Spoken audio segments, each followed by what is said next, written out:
જય માતાજી બધાને. તો મિત્રો પહોંચી ગયા છે સોમનાથ ને અહીંયા કરવાનું છે મહાદેવના દર્શન ને પછી જવાનું છે દરિયા બીચે. તો કન્ટિન્યુ વિડીયોમાં બન્યા રહેજો અને બધાને હર હર મહાદેવ.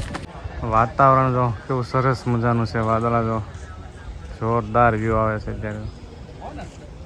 અને આપણી ગાડી જો અહીંયા પાર્ક કરી દીધી છે સરસ મજાની. નાઈન ધોઈને કમ્પ્લીટ થઈ જશે ને હવે જવાનું છે ભાઈ ભોળાનાથ મહાદેવના દર્શન કરવા. હા સુંદરભાઈ મજા આવી ગઈ ને? અરે મજા આવી ગયો. અને આગળ છે ને મહેશભાઈ ને અરુણભાઈ ને બધા હાલ્યા છે ભાઈ બંધો.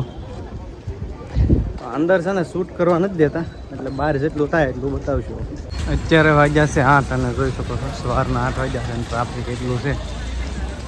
આપણે જે કરવાનો છે નાસ્તો, તો નાસ્તા પાણી કરી લઈએ. અહીંયા નાસ્તાનું સેટિંગ ન થયું હોય જઈએ આગળ. અહીંયા દેખાય છે મહાદેવનું મંદિર, દર્શન મહાદેવનું મંદિર.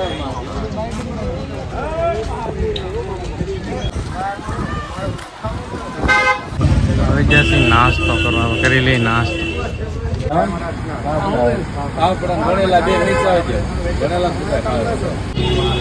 નાસ્તામાં પાપડા, મરચા અને ચટણી મળ્યા છે નાસ્તો કરવા. અલગ અલગ સલાડ. ચાલો આવી તો બધા નાસ્તો કરવા. નાસ્તા પાણી કરી લીધા છે ને હવે જાય છે મંદિરે દર્શન કરવા માટે. આ બાજુ તો અલગ અલગ સ્ટોલ છે, તમારે જે પણ ખરીદી કરવી હોય તો આ બધું મળી રહેશે. ડાકટમ માન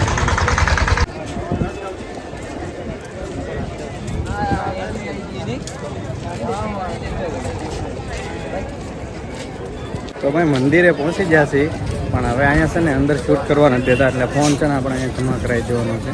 તો હવે અત્યારે ફોન જમા કરાવી દઈ, આગળ તમને મળી જાય દર્શન કરી મંદિર જો.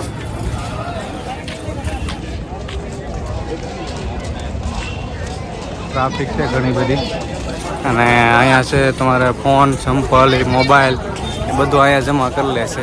હા તો આ છે ને મેકવા માટેની ટ્રાફિક છે, નિઃશુલ્ક છે.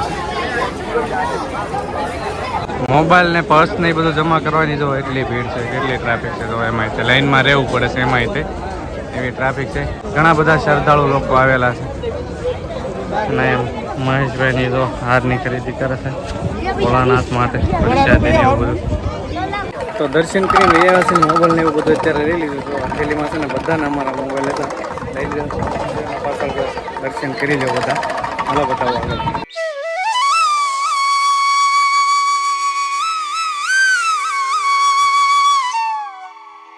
સોમનાથ ભગવાન શિવના 12 જ્યોતિર્લિંગોમાંથી પ્રથમ જ્યોતિર્લિંગ છે. ઈસવીસન 1025માં મહમૂદ ગઝનીએ મંદિર પર આક્રમણ કરીને ધ્વસ્ત કરી નાખ્યું અને સંપત્તિ લૂંટી લીધી. બાદમાં કુમારપાલ સોલંકી અને અન્ય રાજાઓએ ફરીથી બાંધ્યું. મુઘલ શાસન દરમિયાન ફરીથી તોડી પાડવામાં આવ્યું. અંતે 1951માં સ્વતંત્ર ભારતના ગૃહમંત્રી સરદાર વલ્લભભાઈ પટેલના પ્રયાસોથી આ મંદિરનું પુનઃનિર્માણ થયું. આ પ્રતિમા હમીરજી ગોહિલની છે.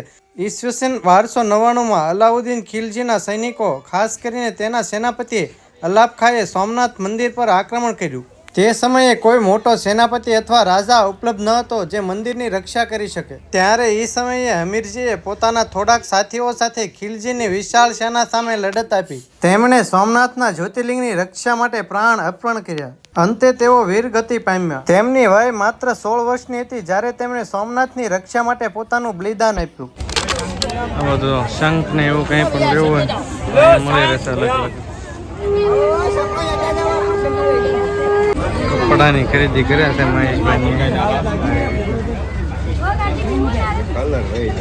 સોમનાથ ઘણું બધું કર્યા અને વ્લોગ પણ મોટો થઈ જશે. વ્લોગના એ પૂરો કરી. વ્લોગ પસંદ આવ્યો તો લાઈક અને સબસ્ક્રાઈબ કરી નાખજો. મળીશું નવા વ્લોગમાં. જય માતાજી, આવજો, બાય બાય.